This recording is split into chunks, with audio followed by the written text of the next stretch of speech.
चंद्रपूर जिल्ह्यामध्ये शिरपूर आणि कांद्री या दोन ठिकाणी आरटीओ कडून अनधिकृत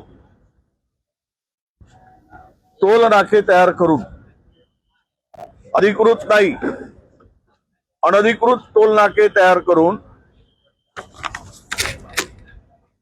वसुली करणारे दलाल तयार करून यातून दररोज लाखो रुपये वसूल केल्याचे निदर्शनास आले आहे। मुख्यमंत्री महोदयांनी 15/3/2024 रोजी बघा 15/3 म्हणजे 2 वर्षापूर्वी असे कुठलेही टोल नाके अवैधरित्या महाराष्ट्रात असलेले बंद करू असे आदेश दिले होते।